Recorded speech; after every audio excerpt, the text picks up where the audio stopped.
Queridos, desejo saudar a todos com a paz do Senhor. Quero pedir àqueles que podem, tornem os vossos assentos, se assim for possível.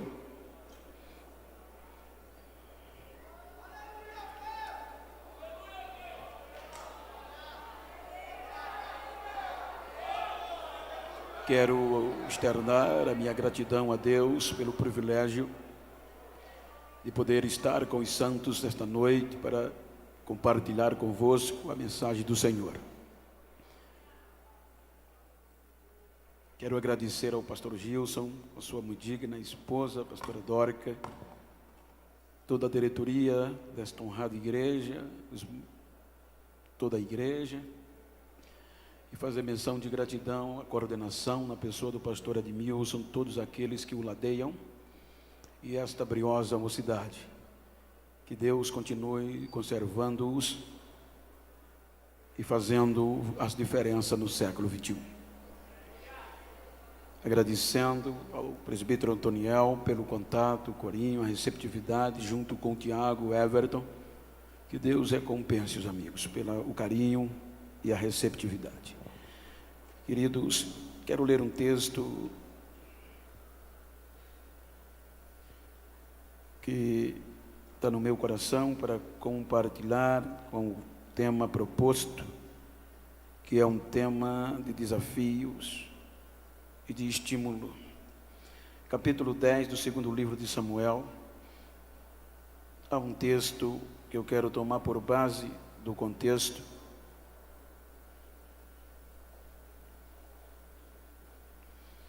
Capítulo 10 do segundo livro de Samuel é uma palavra estimulativa, onde o versículo 3 diz o seguinte por diante: Então disseram os príncipes dos filhos de Amon a seu senhor: Hanum, porventura honra Davi a teu pai aos teus olhos?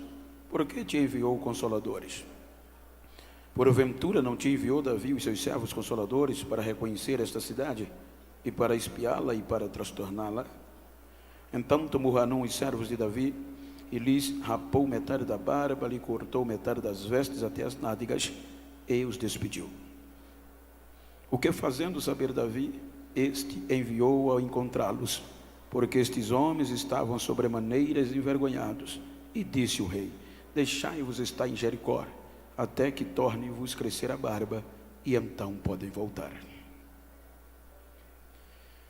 Queridos, haja vista que nós estamos em um congresso de jovem, e quero louvar a Deus por estar esta noite aqui junto com o cantor Adelino Marçal, com a sua banda. É muito bom revê-los. Portanto, nós estamos diante de um texto que nos estimula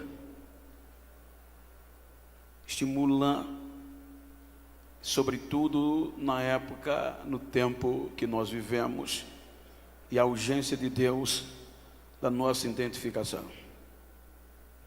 Pois sabemos que o tema é provocativo e ele nos desperta uma identidade. A interrogação é proposta, e eu não vim aqui simplesmente contar a história, mas o propósito principal é provocar você a encontrar essa interrogação. Quando nós observamos o texto e o seu contexto, deparamos-nos com uma história, e essa história mostra quem é Deus, independente do que sejamos. Por isso eu quero falar-lhes nesta noite sobre projetos falidos na mão de um Deus vivo. Quando nós observamos, a história nos mostra um período de transição. Os irmãos vão de convir que quando o povo não quis mais o governo teocrático, quando o povo, sabedor de que Samuel estava envelhecido e que não queria a liderança dos filhos de Samuel, o povo, através dos seus representantes legais, os anciões, envia-os a Samuel com uma petição. E a Bíblia nos mostra que a petição era que o povo queria um rei como todas as outras nações tinham. Então o povo não queria mais o governo teocrático, que é o governo soberano de Deus. Porém o povo agora queria a monarquia, como tinha os filisteus, como tinha todas as outras nações de guerra. Então Samuel, entristecido, vai a Deus e proposta fere o coração de Samuel. Então Deus consola Samuel, dizendo que o povo não o rejeitou, mas o povo rejeitou o próprio Deus. Então, neste interim, Deus passa para Samuel o direito e os deveres de ambas as partes, para que o povo soubesse o que estava pedindo. A Bíblia nos mostra que mesmo assim o povo veio a optar pela questão da monarquia.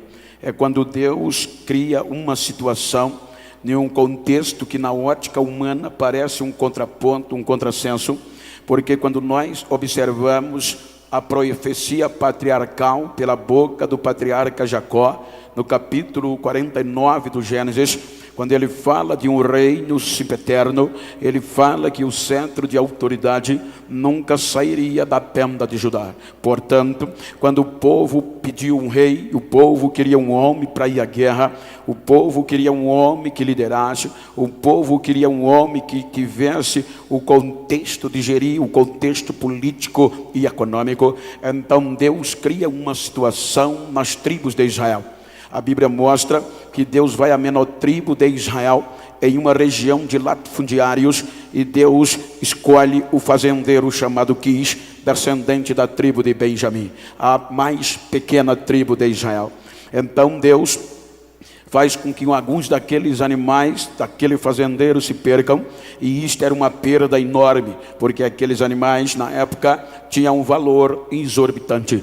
Então, com esta preocupação, com este dano financeiro, que chama Saul, seu filho, e lhe dá um ajudante para ir à busca daqueles animais. O entanto, é que Saul tinha qualidades excepcionais, tanto no contexto laborativo, como no contexto fisiológico. Então, dentro deste contexto, a Bíblia diz que Saul vai em busca dos animais. Depois de alguns dias de procura, eles não encontram aqueles animais.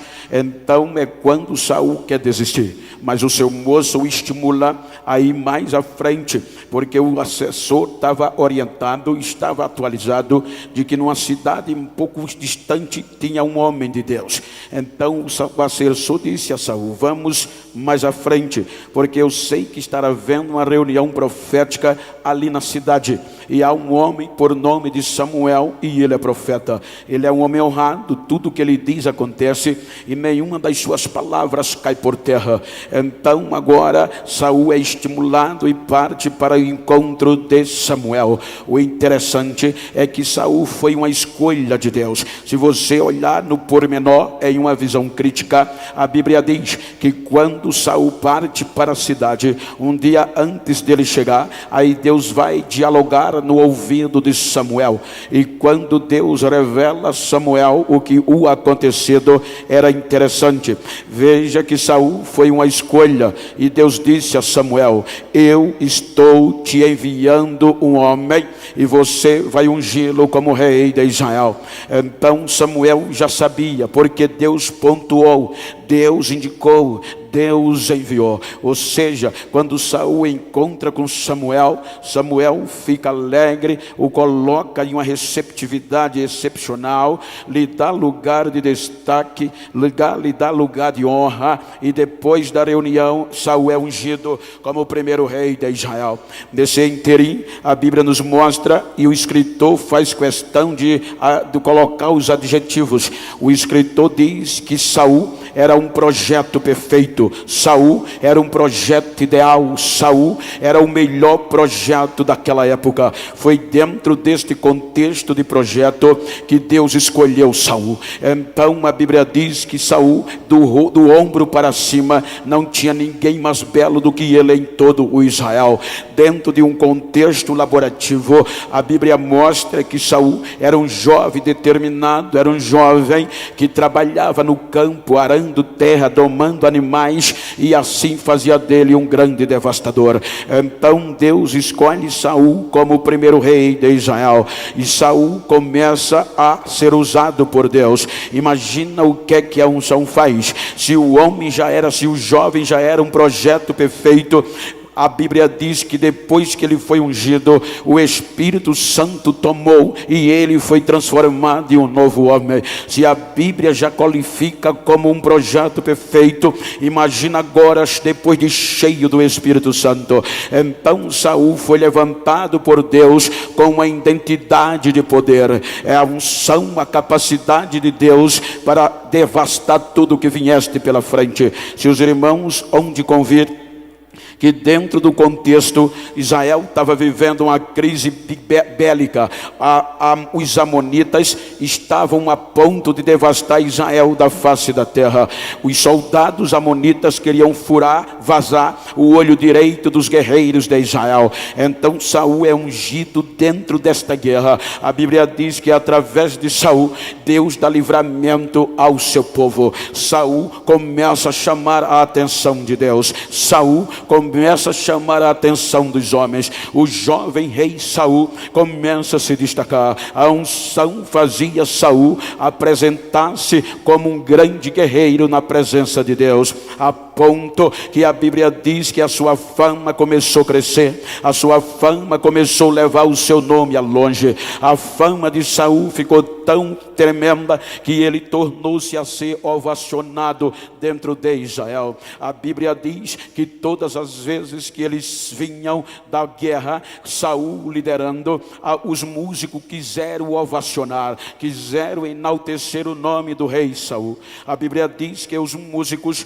fizeram um hino e colocaram uma estrofe para ovacionar o rei de Israel. Todas as vezes que ele voltava da guerra, a Bíblia diz que as mulheres de todas as cidades de Israel saíam ao encontro do rei cantando louvor, e o louvor era esse: Saul matou os seus milhares, batendo o tamborim, tocando, se fosse hoje, o teclado, a guitarra, dizendo que Saul matou os seus milhares. Portanto, Saul se destaca de uma forma tão tremenda que a Bíblia diz que o próprio Deus se agradou de Saul. Deus disse a Samuel: eu estou gostando deste jovem rei e eu estou disposto a ratificar a dinastia dele para sempre em Israel. Então Deus diz a Samuel: diga a Saul que vá e destrua todo o Amaleque, todos os amalequitas, porque fizeram ao meu povo sofrer no caminho à terra prometida. Então Saul pega a empleitada e parte para a guerra. Portanto, Saul comete um erro. A unção fez ele esquecer da simplicidade. A unção levou Saul a achar que podia desobedecer a Deus. Então Saul poupa o melhor dos animais e poupa o rei Agag, rei dos amalequitas. Então agora a Bíblia fala que Deus vai a Samuel e diz a Samuel: eu me arrependi de haver escolhido Saul como rei de Israel. Os irmãos hão de convir que agora Deus dialoga com Samuel. Podia Deus ir falar com Saul, mas Saul perdeu a identidade e Deus diz a Samuel que estava arrependido. Então Samuel quis dar um jeito, porque só sabe o que é perder um obreiro, só sabe o que é perder um crente cheio quem acreditou nele. Então Samuel quis dar um jeitinho para não abrir mão de Saul, pois eram amicíssimos. Então Deus vê do céu e diz: até quando tu vai ter dó de Saul, tendo em vista que eu já o rejeitei? O interessante é que quando Deus rejeita Saul, a unção sai de Saul. Então o Espírito Santo sai de Saul, e sem a unção não dá para ir muito longe. Pode até ter a coroa, pode até ter a roupa real, pode até sentar no trono, é bonito, mas sem a unção não dá certo. A unção é quem faz a diferença. Então Deus agora tira o seu espírito de Saul. Saul, sem a presença de Deus, Israel começou a declinar, a ponto que os filisteus, em síntese, porque não quero ter detalhe para resumir, a Bíblia diz que os filisteus agora querem tirar proveito. Os filisteus se reúnem para devastar Israel da face da terra. O Israel prepara-se para lutar com os filisteus. Portanto, a Bíblia diz que um homem expert, inteligente, o maior guerreiro daquela atualidade, um homem chamado Golias, um homem chamado Golias, o expert, o famoso guerreiro de toda a terra. Ele, quando encara Israel sem unção, ele levanta e entra em desafio. Ele propõe ao exército de Israel, ele diz: não precisamos lutar exército contra exército, dei-me um homem para me enfrentar. Eu desafio as fileiras do exército de Israel. Se vocês tiverem um homem para lutar comigo, se ele me vencer, nós seremos vossos escravos, mas se eu o vencer, vocês serão nossos escravos. Golias não sabia e desafiou a fileira de Israel. O que Golias não sabia é que quando Saul perdeu a unção, quando Saul ele abriu mão da unção, então Deus não se conformou. A Bíblia mostra que Saul foi uma escolha. Veja que o texto diz que Deus conta a Samuel e quem era, e Deus diz: eu estou te enviando. Quando a gente envia, a gente não vai. Quando a gente envia, a gente vai na pessoa de quem enviou. Então Saul foi uma escolha. Quando Saul perdeu a unção, acharam que Deus ia desistir do projeto. Não, a Bíblia diz que Deus dá uma volta de 360 graus na terra, procurando alguém para fazer a sua vontade, procurando um jovem para encher do seu espírito e fazer a diferença no meio da crise. Vejam que tanto o Salmo 89, número do verso 20, como o Atos capítulo 13, na pregação de Paulo à igreja de Antioquia, Paulo faz menção, e o salmista, que a questão de Davi não foi uma escolha, foi um achado. Ele diz: achei a Davi. O verbo aqui está achar, e toda vez que este verbo entra em evidência, é porque desencadeou uma procura, porque Saul não precisou procurar, Deus tinha, mas Davi não. Davi foi uma procura, porque só acha quem procura e só procura quem não tem. Então Deus sai procurando e encontra um jovem no meio do campo, e quando ele volta, já volta diferente. Ele diz a Samuel: achei um que vai cumprir o desejo do meu coração. Veja que a descoberta de Deus, o achado de Deus na ótica humana era reprovado, na ótica humana era inconcebível. Veja que Deus fala com Samuel diferente. Ele diz: achei um. Ele não diz enviei, ele diz: achei um. Agora toma o teu vaso, enche de azeite e vem. Deus estava dizendo: eu vou com você, porque se eu não for, ninguém vai acreditar que eu estou levantando ele. A normalidade era vai, mas ele disse vem. Então ele ia na frente.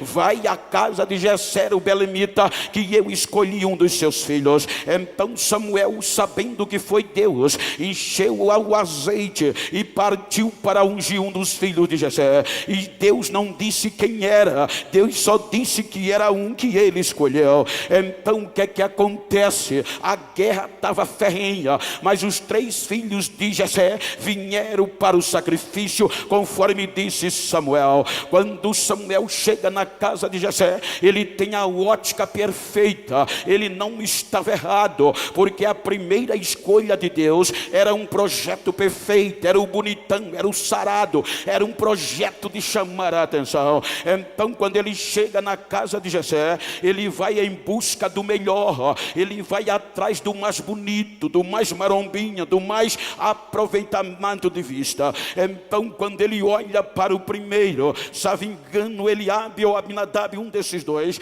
veja que foi Samuel que, quando olhou, a Bíblia diz que Samuel disse: certamente é esse que está diante de mim, o escolhido de Deus, porque era homem de guerra, era preparado e não tinha contra ele nada que desabonasse a sua conduta e o seu caráter. Então Samuel vai ungir o primeiro. Aí Deus diz: esse não é esse, Samuel. Eu não olho como vê o homem para a aparência, eu olho para dentro do coração.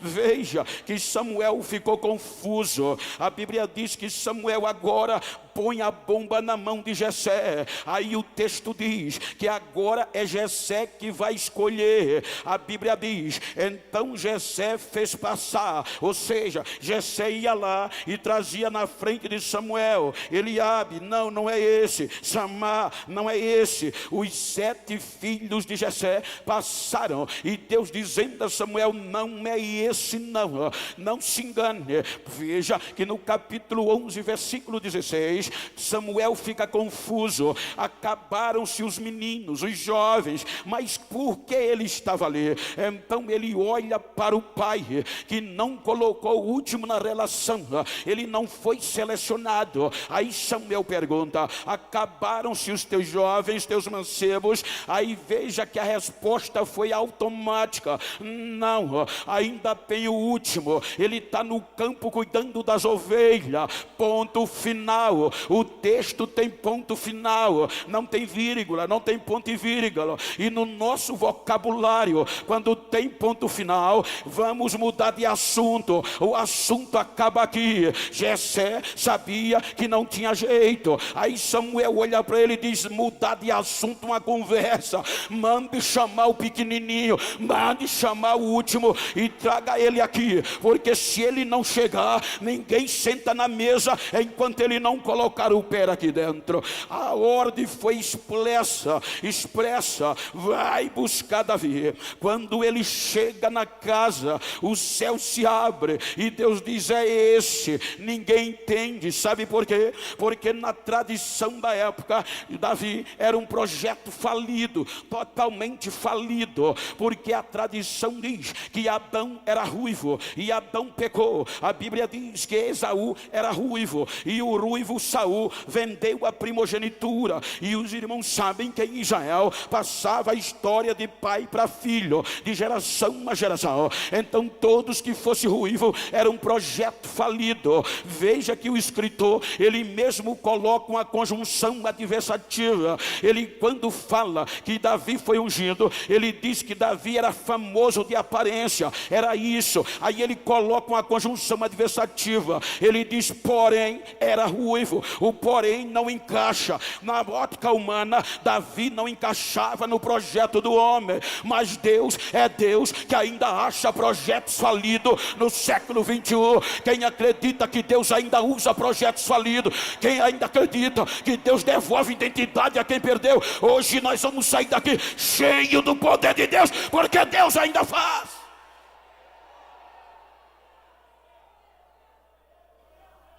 Ungir o jovem, não houve badalação, não houve festa. Todos seus irmãos olhavam e não valorizaram a unção do jovem, acharam que era o ato comum. Veja que o texto posterior, ele mostra que os 3 mais velhos voltaram para a guerra contra os filisteus, e Davi volta para detrás das ovelhas, e o assunto começa aí. Todas as vezes que o pai tinha saudade dos que estavam na guerra, só tinha um que ia trabalhar de office boy, ele mandava Davi. A Bíblia diz que Davi ia e voltava, trazendo notícia dos seus irmãos e tomando conta das ovelhas, a ponto que chega um dia que Golias desafia de uma forma ferrenha os filhos de Israel. Aí o pai Jessé teve saudade dos 3 que estavam na guerra e disse, chama Davi, que eu tenho uma mensagem para ele. Quando Davi chega em casa, Jessé diz, meu filho, eu estou com saudade dos seus irmãos, vá no arraial de guerra e leve presente para o Abner, o general, para Saul, o rei, traga notícia dos seus irmãos. Davi agora pega o presente, aborda o animal, pega o mensageiro e parte para o campo de guerra. Veja que ele era simples. Quando ele chega, vai chegando no arraial da guerra, aqui Golias comete o maior erro da vida dele.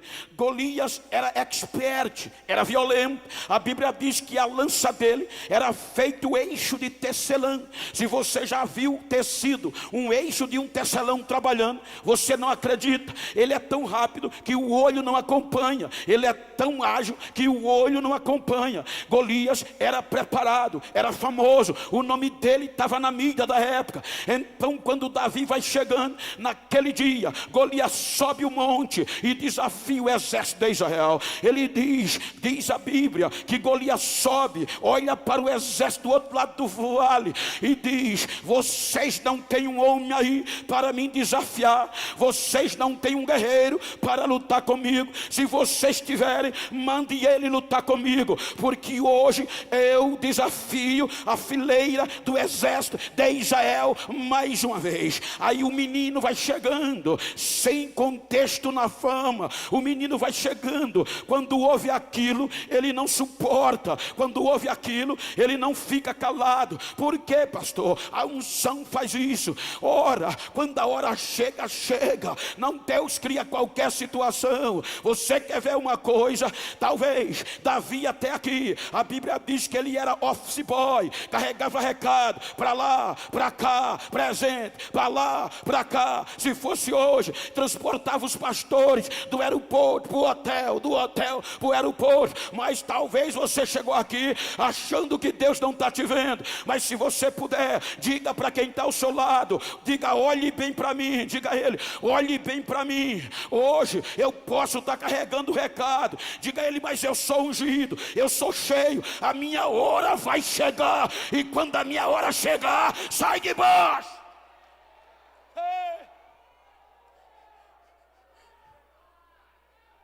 Quando Davi ouve aquilo, não aguenta, irmãos. A Bíblia diz que Davi desafia. O que eu acho lindo é que ele não cita o nome Golias nenhuma vez. 5 vezes ele não fala o nome Golias. Quando ele ouve aquilo, a primeira coisa que ele fala é para os seus soldados de Israel. Ele diz: quem é esse incircunciso para desafiar a fileira do exército de Israel? Ele, na nossa linguagem, estava dizendo, porque a palavra incircunciso é sem aliança com Deus, e circunciso é quem tem aliança. Então quando Davi viu Golias desafiar, na nossa linguagem bem rasteira, ele disse: quem é esse cara aí metido a besta? Quem ele pensa que é para desafiar a fileira do exército de Deus? Ele não conhece a Deus, mas eu conheço. Ele não tem aliança com Deus, mas eu tenho. Quem é esse filisteu? Inimigo de Deus. Diga o rei que eu estou aqui. Veja que ele era tão menosprezado, que os seus irmãos disseram: vai para casa, cuidar das tuas poucas ovelhas, presunçoso. Está fazendo o que aqui? Mas ele não foi, a hora chegou, gente. Quando a hora chega, não tem para ninguém. Outro dia, anos atrás, foram perguntar ao meu pastor: pastor, por que só o Genival prega nas convenções alagoanas? Só ele. O meu pastor olhou para aquele grupo e disse: é porque ele tem história, a hora dele chegou, faça a sua vez, crie a sua história, que a hora vai chegar. Foram dizer a Saul: tem um valente aí. Quando Saul viu Davi, desesperou-se: meu filho, de onde você é? Perdeu o juízo. Quem você pensa que é? Golias é experiente. Golias é tremendo na guerra. Qual é a sua experiência de guerra? Não tem nenhuma, rei. Só tem experiência no campo. Como você vai enfrentar o gigante? Eu nunca usei uma espada, rei.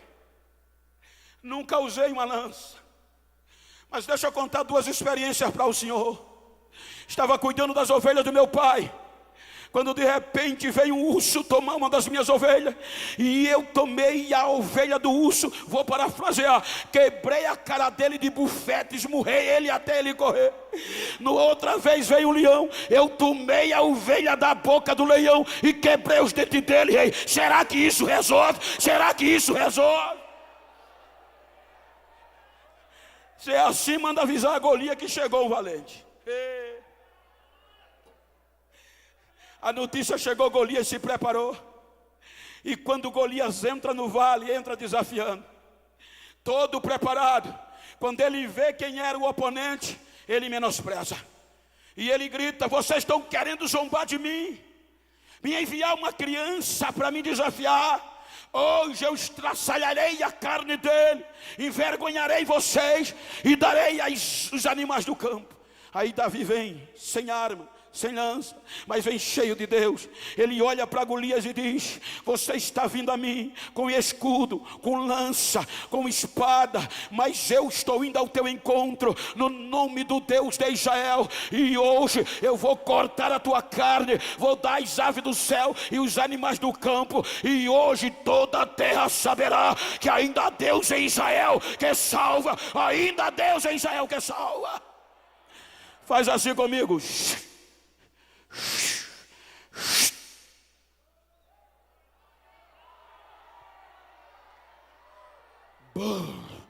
Golias cai com a cara no chão. Quando Golias cai, Davi sobe nele, corta-lhe a cabeça, e o avivamento cai em Israel. Como é que pode? O segredo não está no cargo, está na unção. O segredo não está na gravata, está na unção. O segredo não está na fama, está na unção. É a unção que faz a diferença. E é isso que a pós-modernidade está querendo tirar de nós. É isso que a pós-modernidade está querendo tirar da nossa juventude. O poder da unção. Eu não sou saudosista, mas eu ainda lembro que nos nossos congressos não tinha pregador famoso, não tinha cantor famoso, não tinha ninguém com estrela na testa, não tinha ninguém com anel brilhante no dedo. Era matuto, mas matuto cheio de unção, cheio de Deus. No hino da harpa Jesus batizava, fazia milagre no hino da harpa. Estão querendo tirar isso de nós.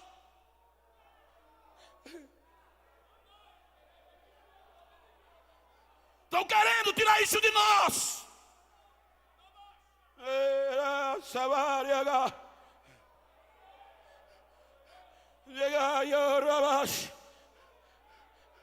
Cerca de 2 meses atrás, eu recebi uma ligação de uma agência norte-americana. Aquela agência norte-americana queria tomar conta da minha agenda. Pastor Genival, a gente tem acompanhado o senhor e a gente quer que o senhor se torne rico. O senhor vai ganhar muito dinheiro. Nós vamos abrir a porta do mundo para o senhor. Queremos tomar conta da sua agência. A gente já é agente. Nós já trabalhamos. Ele citou algumas pessoas famosas. Dá para o senhor aceitar? A gente vai pagar muito bem. Só que o senhor vai ficar na mão da gente. O senhor vai ir para onde a gente vai, para a gente mandar. Dá para o senhor? O senhor vai vir na América. O senhor já veio aqui. Eu disse, pela misericórdia de Deus, quase todo mês eu estou pregando o evangelho aí. Aí ele parou e disse, o senhor já veio aqui já. Quem é a sua agência? Eu digo, é maior do que a sua. Quem é o seu agenciador? Jesus de Nazaré. É Jesus de Nazaré. É Jesus. Não se venda, não se venda, não se venda, não se venda, não se venda.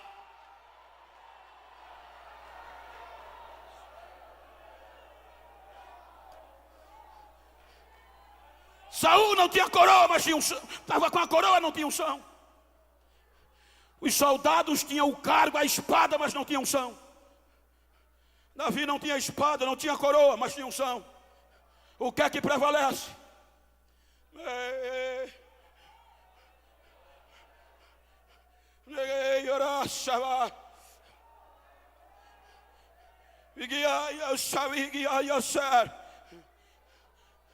Um dos nossos maiores problemas do século 21 é que eu, Genival, estou querendo pregar bonito demais. Estou me esquecendo da simplicidade do evangelho. Porque quanto mais conhecimento eu tenho, mais a agenda se abre. Quanto mais palavras bonitas eu falar, eu sou aplaudido. Mas a minha Bíblia diz que falar bonito é bom, que ser preparado é bom, mas ser cheio é bem melhor. Ser cheio é bem melhor. Ser cheio é bem melhor. É unção. Teve um grupo de estudiosos, com todo respeito ético, me procurou e disse, Bento, tu tem que mudar o jeito de pregar. É século 21. Tu tem anel no dedo, teu diploma está na parede, você está quebrando ética. Não se pode pregar mais como pregava antigamente. O que é que houve, mestres? É que é século 21, é pós-modernidade. Nossas igrejas estão cheias de doutores, de universitário. E oxalá, quero eu e oro que todos sejam doutores e todos estudem grandemente. Mas olha o que é que eles dizem, Bento. Tu chora demais no culto, isso é anti-higiênico. Aí eu disse, mas meu mestre, como é que não pode chorar, meu mestre? Como é que não chora? Quando passa uma noite de oração, quando passa 5 dias de jejum, não tem lágrima que fique dentro, sai tudo para fora, mestre. Mas eles não vão te entender, Bento. Tu tem que parar de falar línguas estranhas. No século 21, tem que pregar com ética. Começa pregando devagarinho, bem frio, e termina gelado a mais, para não quebrar a ética e não escandalizar. Para de falar línguas estranhas, que isso é feio. Dá para você? Dá não, mestre. Mas por quê? Eu sou assembleano até o tutano. Eu nasci no meio do fogo. Quem nasceu no fogo, quem vem comigo? Cadê a geração? Cadê a geração do avivamento?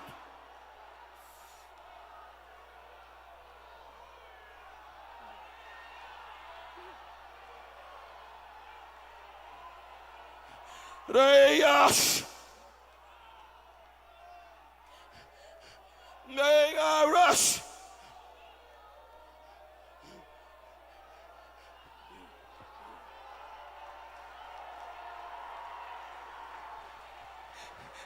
deixa eu ver o barulho da Assembleia de Deus. Deixa eu ouvir o barulho da Assembleia de Deus. Deixa eu ouvir línguas estranhas. Deixa eu ouvir línguas estranhas. Deixa eu ouvir o Espírito Santo batizando aqui hoje. Deixa eu ouvir Jesus batizando aqui hoje. Deixa eu ver quem tem chama acesa no século 21. Quem sabe quem é? Quem sabe quem é? Quem sabe quem é? Quem sabe quem é?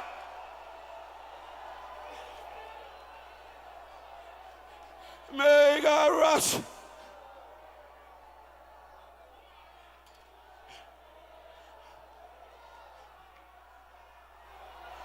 Rush. Big ayos. Big ayos. I bless Sabriel. Ele power Rashabkau. Chachende. They play a stay out. Ele glaya Samboregas. Hey, around Alexei Rush. I break it, I set you. And they were assembly, and it lay a set at lay a tower again. I will my soul every day. Algo novo estará acontecendo. Rush, Rush. Estou eu reacendendo a chama pentecostal. Viverás avivamento como nunca houve. Hoje eu passo em vista a minha geração. A minha glória está invadindo vidas nesta noite. O meu poder está tomando conta desse santuário, e vidas estão sendo sacudidas pelo poder da minha glória. O meu espírito está pairando neste lugar, e a minha glória está sendo derramada, diz o Senhor desta igreja. Agora recebam a apoteose do Espírito agora.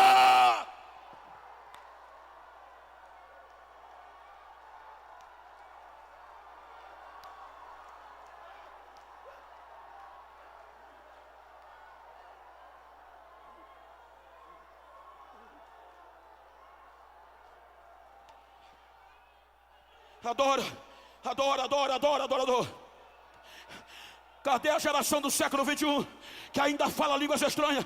Cadê a geração do século 21 que não deixou o fogo apagar? Cadê a geração do século 21 que com anel, que com diploma ou não, mas vai falar em línguas estranhas, ainda profetiza, ainda faz a diferença no século 21? Deixa eu ouvir, deixa eu ouvir.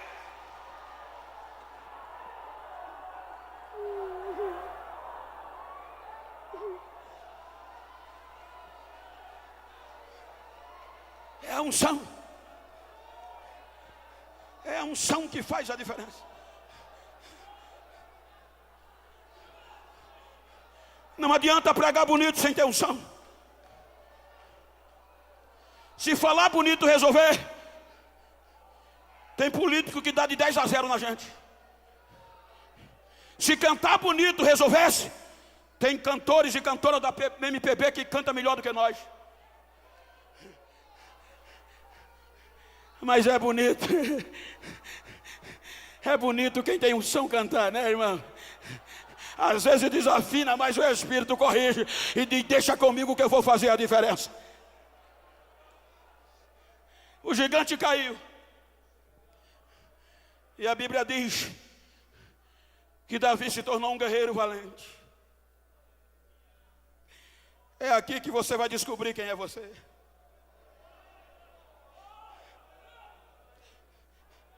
Deus pegou o menino no monturo, colocou no ápice.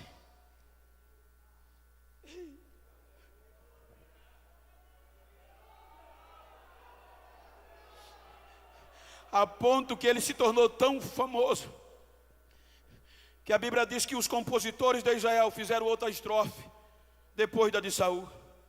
Tirar a de Saul não podia, mas fizeram outra estrofe. Todas as vezes que Davi voltava da guerra, as mulheres de todas as cidades de Israel saíam com tamborim, com flautas, e saíam cantando: Saul só matou 1000, mas Davi matou 10.000. Saul só matou 1000, mas Davi matou 10.000. O menino foi perseguido. É aqui que eu não entendo Deus.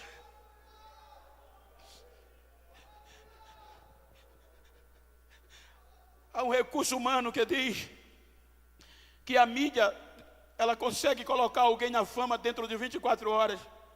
Pega o homem da lama e coloca no topo em 24 horas. Mas esse mesmo recurso diz que a mídia tem o poder de, em menos de 24 horas, tirar o homem da fama e colocar na lama de novo. Mas Deus não. Deus demora. Mas depois de pronto ele não desiste mais. A perseguição foi ferrenha. E não foi uma perseguição qualquer. Não foi um diácono que perseguiu o rei. Foi o Davi, foi o rei Saul.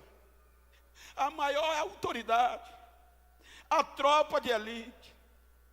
Como entender isso? E Deus olhando. A perseguição não foi de um mês, foram anos. Hoje a gente desiste por tão pouca coisa. Uma moda que aparece, a gente já vai atrás. Um convite de uma saia rachada, a gente já quer desistir por um saco de pipoca.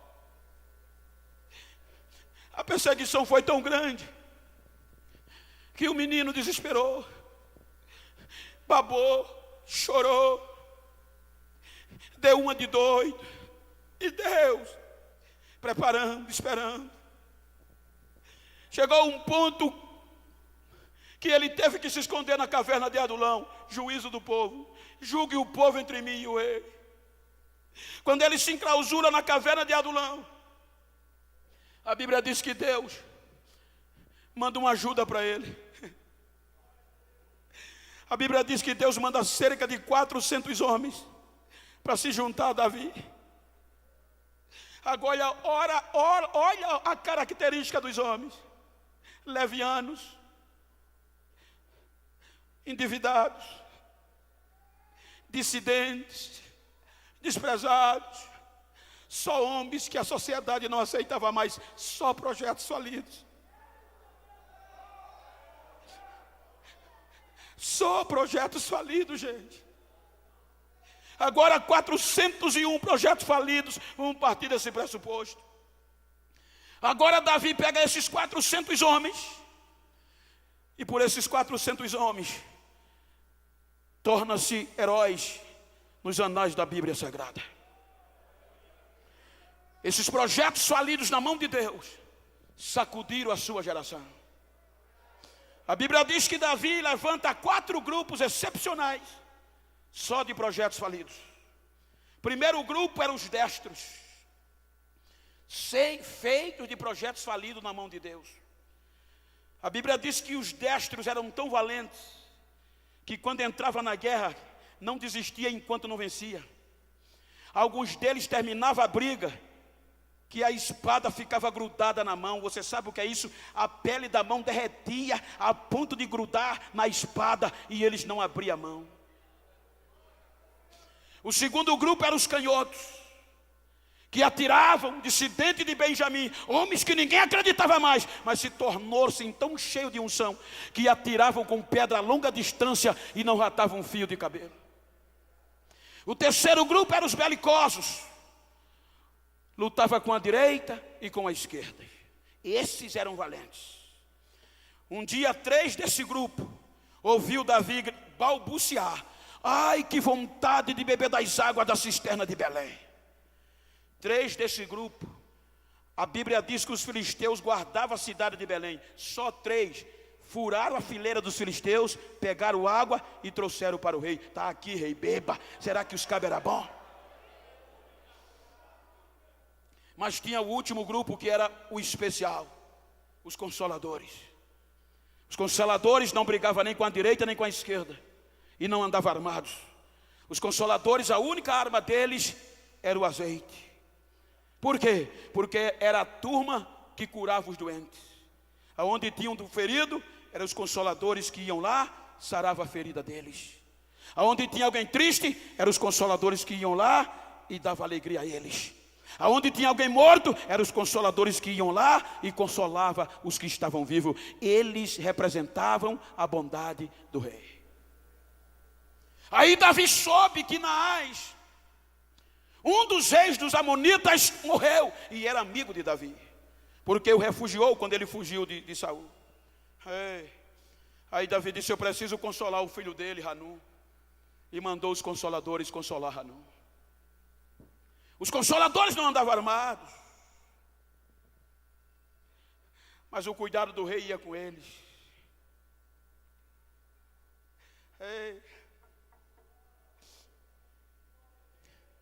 Os filhos de Seva não era qualquer homem. Os 7 filhos de Seva, da casa de Seva, eram filhos de principais sacerdotes. Não era qualquer um, só que eles queriam expulsar os demônios pelo conhecimento, pelo exorcismo, mas não tinham unção. Agora os consoladores vão cheios de unção e consola o filho do rei. Quando ele consola, levanta um grupo de invejosos, chamados de príncipe de Naás, e faz a cabeça do rei, dizendo: rei, o senhor está pensando que Davi mandou os seus servos aqui para te consolar? Os consoladores vieram aqui para espiar a terra e depois transtorná-la. Humilha eles, arrebenta com eles. Tem alguém aqui para me ajudar? Aí a Bíblia diz que Hanun pegou os consoladores, rapou metade da barba, rasgou a veste até as nádegas e os despediu. É aqui que eu quero que você descubra quem você é. É aqui o que eu vou dizer o que você é. Rapar a barba daquele grupo era o mais alto nível de humilhação. Cortar as vestes e deixar as nádegas de fora era o mais alto insulto que um homem podia sofrer. Veja que o escritor diz que aqueles homens foram despedidos sobremaneira envergonhados. O que isso quer dizer, pastor? É que aqueles homens foram humilhados, o ápice que você pode imaginar. Rapar a barba daqueles homens e cortar as vestes era tirar os sonhos, era tirar os projetos, era acabar com eles. Aqueles homens vinham voltando desanimados, tristes, cabisbaixos, porque eles não podiam mais voltar para Jerusalém. O rei não podia mais aceitar eles. Acabaram com os sonhos, Acabaram com o projeto daqueles homens. Ei, como você chegou aqui nesse congresso?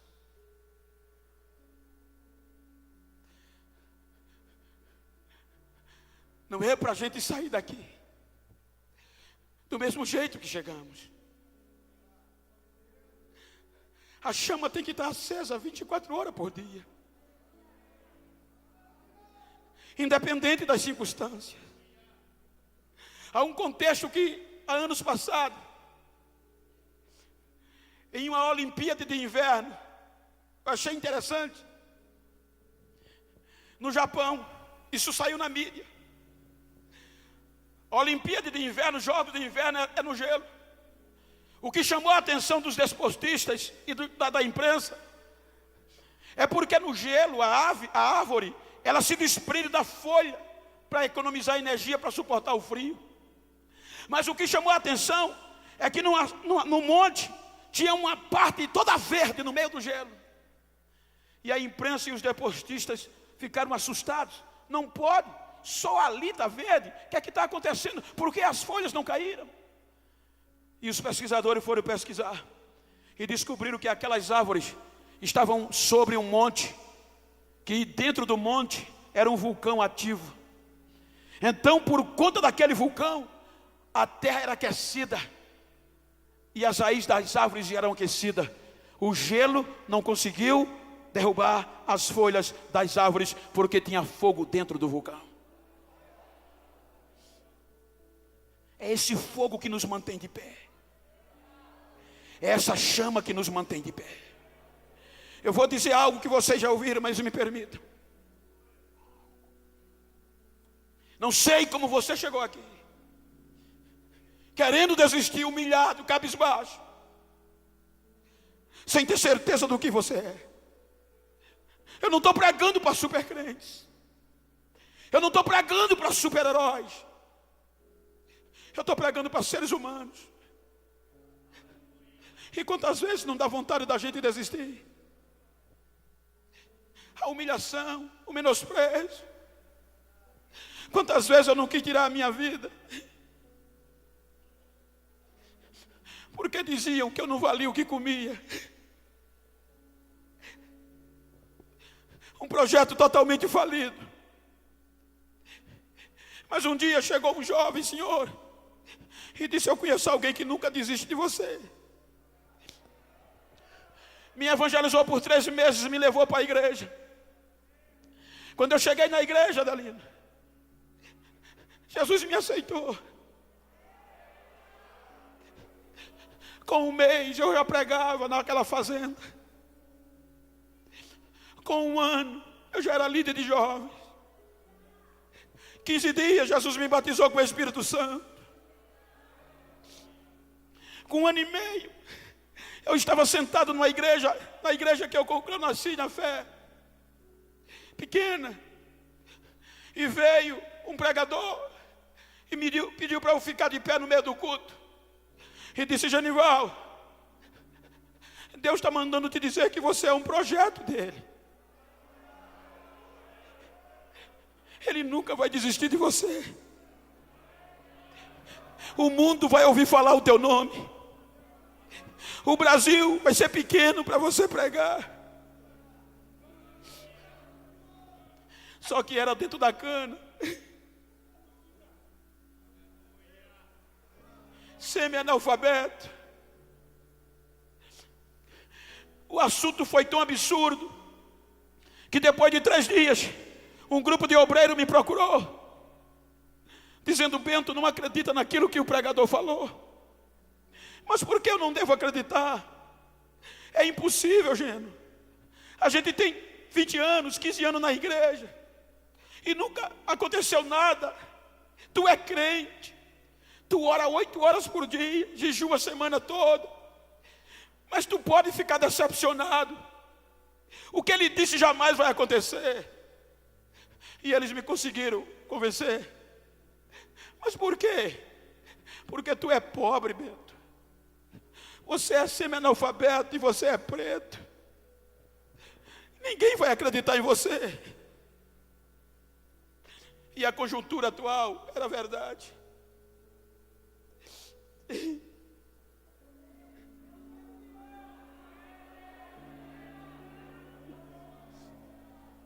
Eu peguei meus sonhos e disse: nunca mais eu vou entrar numa igreja de crente.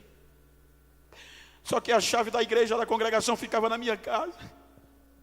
No outro dia eu estava de folga do trabalho, 8 horas, eu disse: eu vou orar meia hora, para nunca mais voltar aqui. Dobrei o joelho 8 horas, quando foi 8h30, fui me levantar, não consegui.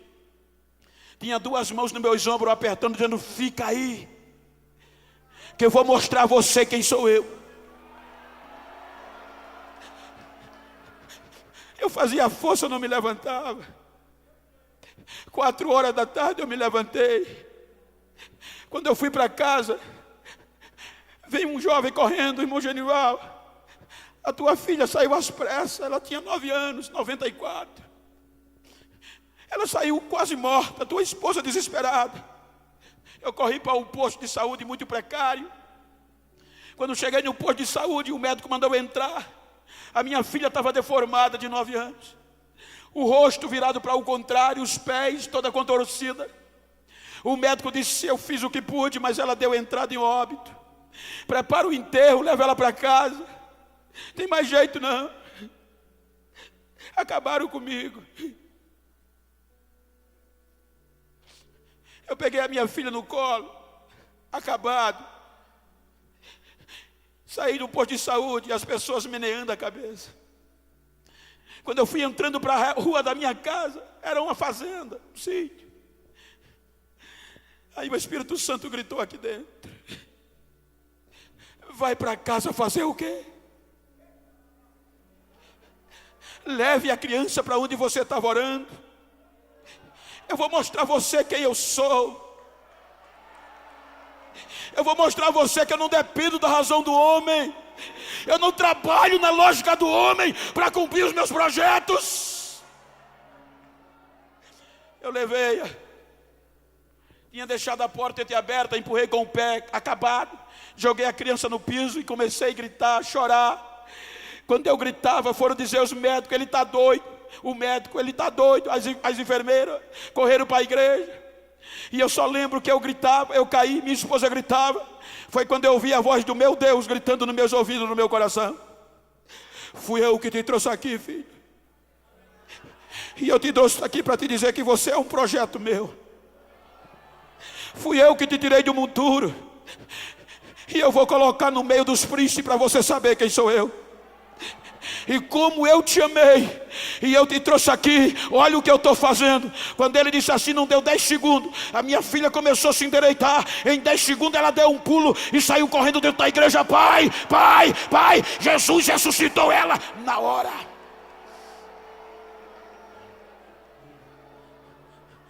O médico não entendia, as enfermeiras: o que é que houve, seu Genival? Eu disse: o senhor disse que a minha filha morreu, mas o Jesus dos crentes ainda é vivo, ainda faz milagre, ele ainda acredita nos seus projetos.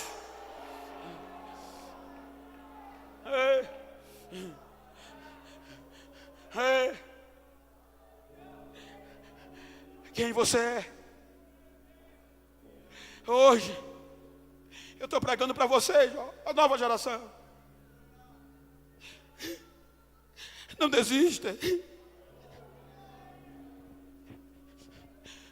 Hoje eu recebo cerca de 40 convites por dia, do mundo todo. Se eu for atender os convites que eu recebo, eu não volto mais para casa.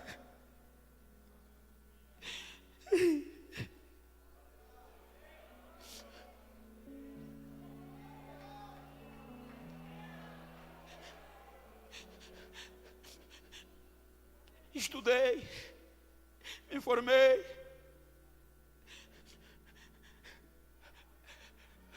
mas ainda continuo preto, ainda continuo pobre, mas honrado por Deus.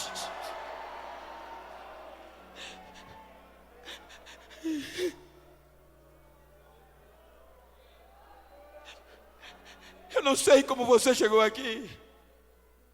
Hoje muitos que não acreditavam, quando eu venho das viagens internacionais, ou das nacionais. Tem gente que faz questão de carregar a minha mala. Deixa eu levar, Geno. Coloca as malas na mão e sai correndo na frente e eu atrás. O pretinho vem atrás. E eles na frente dizendo: olha o que é que Deus faz, olha o que é que Deus faz com os projetos dele. Fique de pé por um instante, se você pode. Admilson, me ajuda aqui. Se você pode, eu vou dizer quem você é. Se você pode, se você está perto de uma pessoa do mesmo sexo, vira assim para ele como eu estou com o pastor Admilson. Olha para mim não, olha para ele, olha nos olhos dele. Diga a ele: me faz um favor. Você faz? Diga: não quero nem saber como você chegou nesse congresso. Eu estou preocupado como você vai sair dele. Diga a ele: me faz um favor.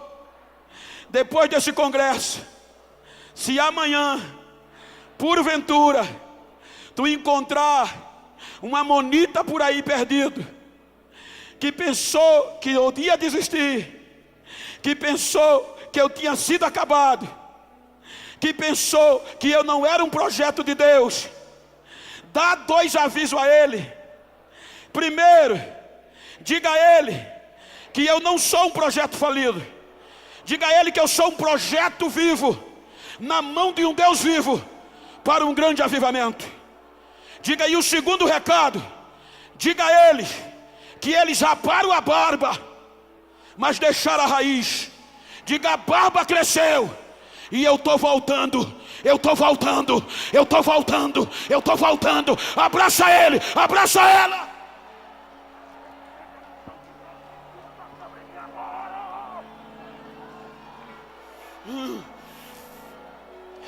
Você não é um projeto falido.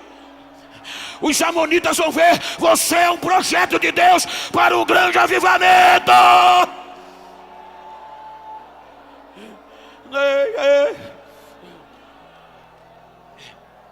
Segura ele por um instante, abraça ele, abraça ela.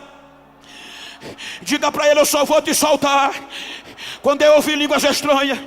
Diga: ô projeto de avivamento, eu só vou te soltar quando eu ver o fogo cair.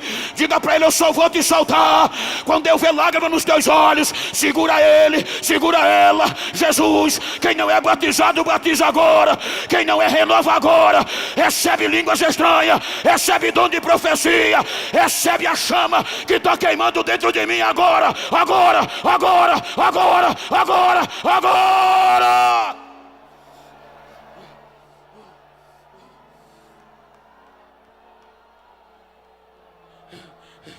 Ei, ei, há uma chama acesa aqui, há uma chama acesa. Eu não vim aqui lhe emocionar, eu vim aqui dizer que você é um projeto nas mãos de um Deus vivo. Você é um projeto, você é um projeto, você é um projeto. Recebe a unção, recebe a unção, recebe a unção, recebe.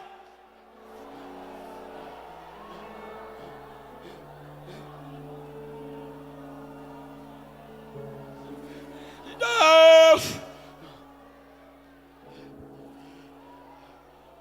Deus, Deus, Deus, Deus, é minha igreja. E bigaio, chamaio, chamaio. E bigide de da baia chamai. E da yo shada gaias.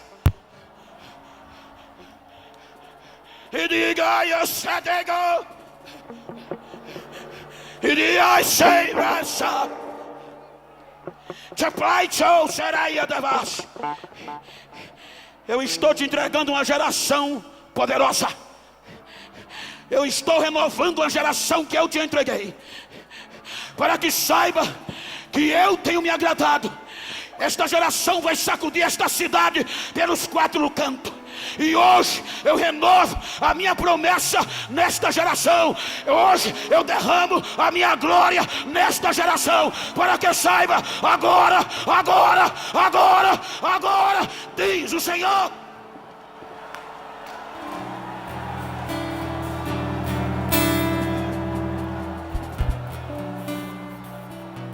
Quem não é batizado, recebe o batismo agora. Quem não fala línguas estranhas, fala agora, recebe batismo, recebe cura, recebe. Aonde tem uma geração avivada, cadê você? Projeto de Deus, cadê você?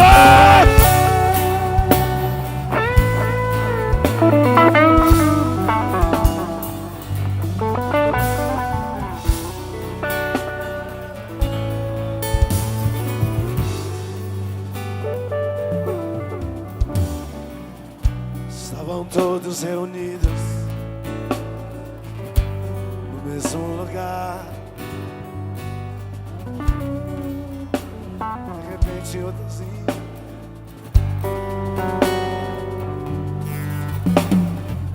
alguém sem entender pergunta de onde vem esse mover. Do outro lado o povo começa a dizer: me batiza com fogo, me batiza com fogo.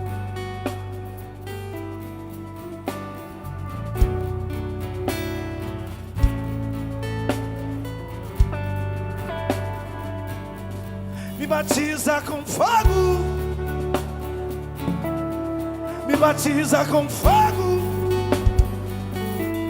Me batiza com fogo, Espírito de Deus, vem, Espírito de Deus, vem, Espírito de Deus.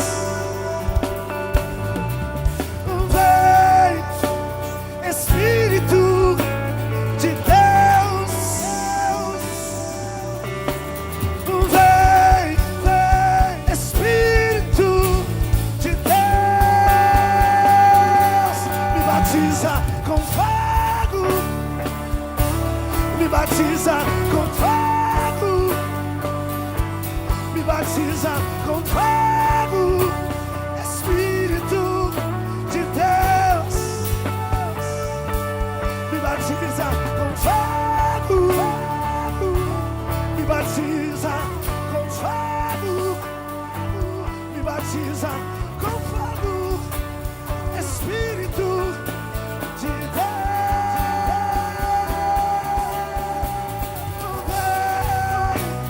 Espírito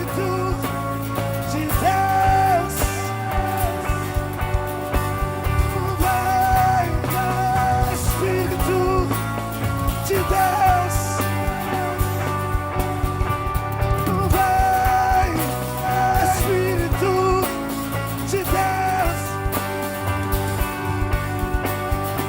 vem, Espírito de Deus, me batiza com fogo, me batiza com fogo, me batiza com fogo, Espírito de Deus, me batiza com fogo, me batiza com fogo, me batiza com fogo, Espírito de Deus.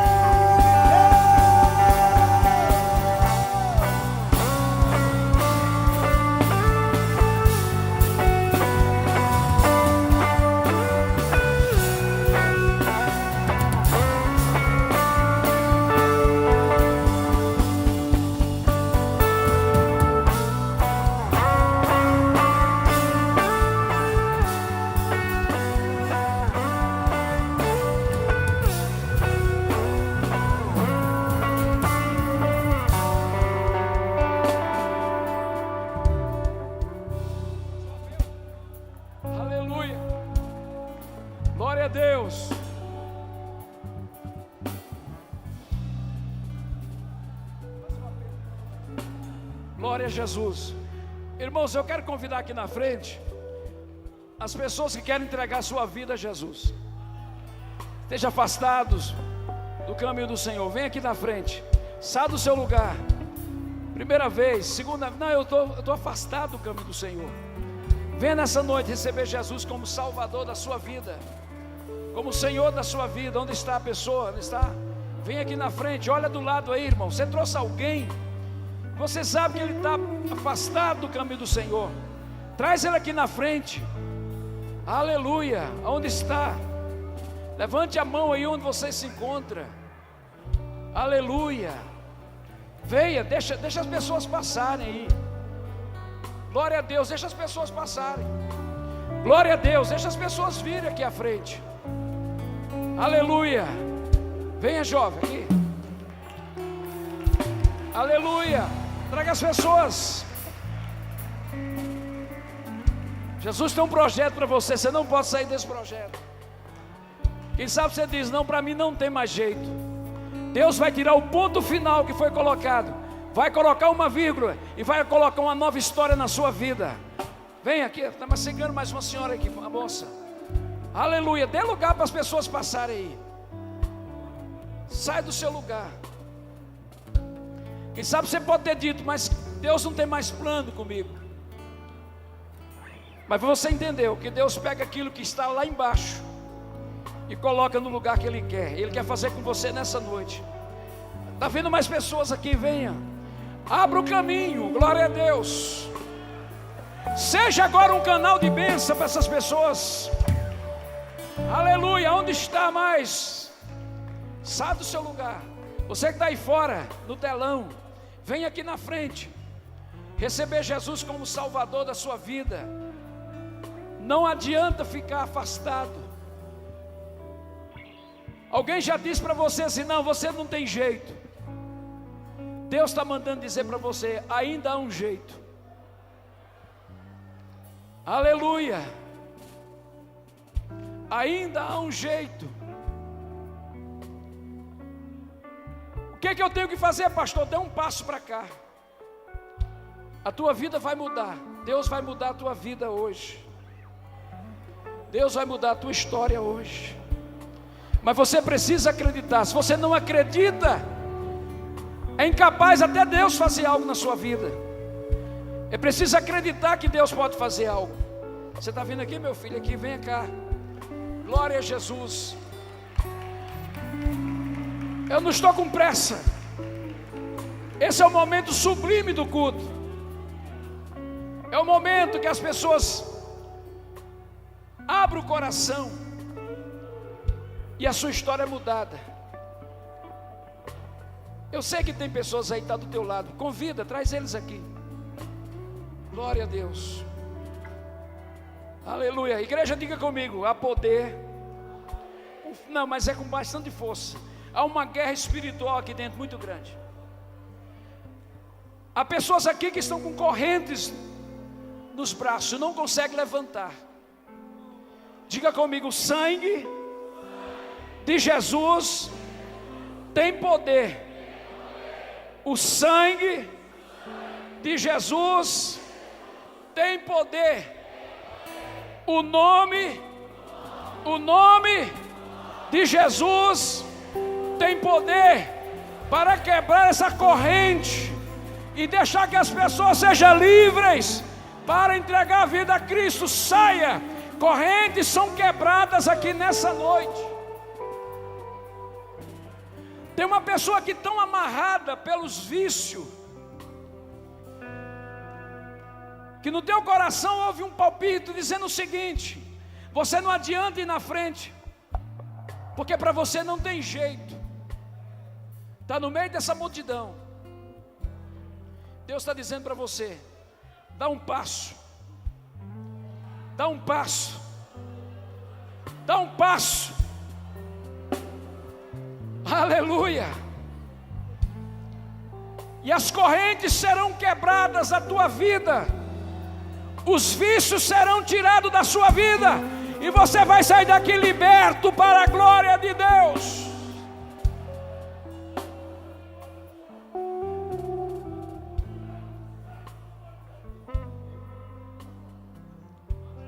Aleluia. Onde você está? Você tem dito: eu não preciso disso, eu sou autossuficiente para resolver esse problema. Deus está dizendo: as suas forças são poucas, mas eu quero te revestir da minha glória hoje.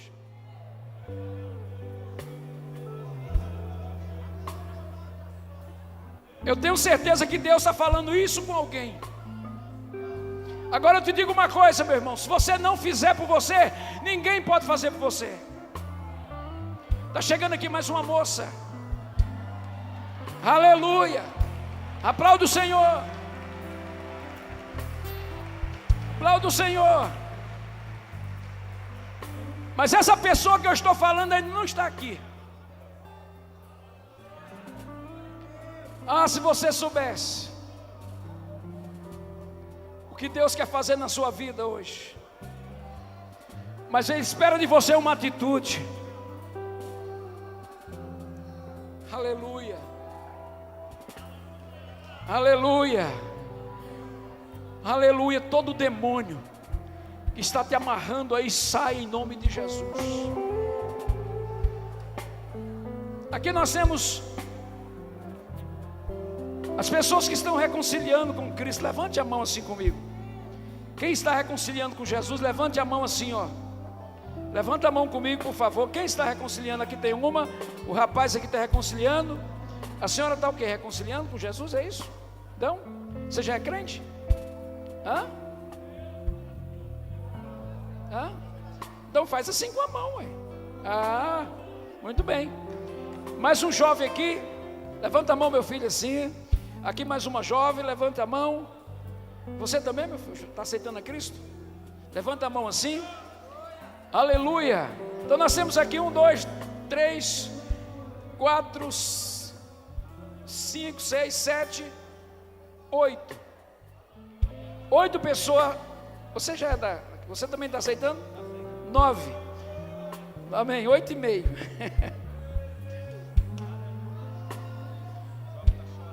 Aleluia. Quando a gente chora é porque Deus está fazendo alguma coisa. Mas eu não sei porque que eu estou insistindo que essa pessoa que eu estou chamando não está aqui ainda.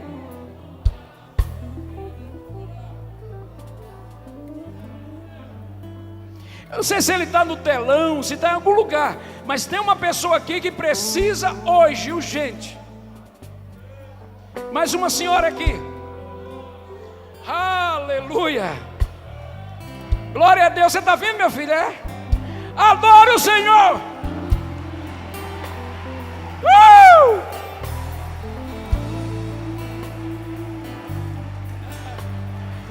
Ele estava te esperando. Ele estava te esperando. Aleluia.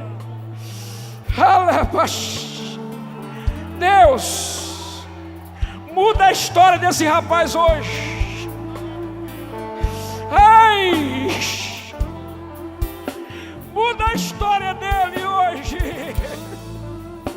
Deus te dá hoje uma nova vida e fará de ti um pregador da tua palavra. Seja cheio do Espírito Santo.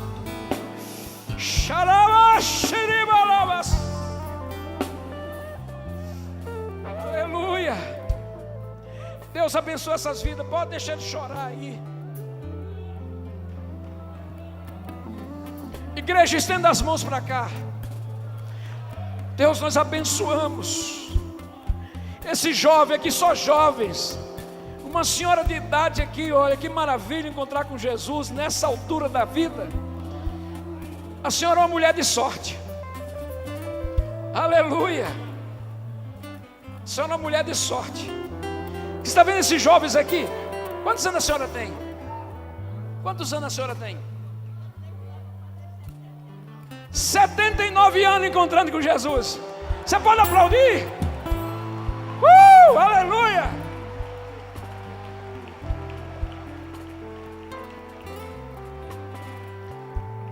Vocês são abençoados. Diga comigo: Deus, em nome de Jesus.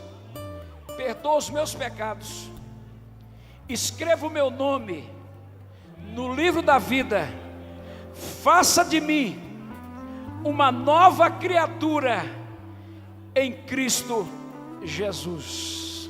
Você pode aplaudir o Senhor? Glória a Deus.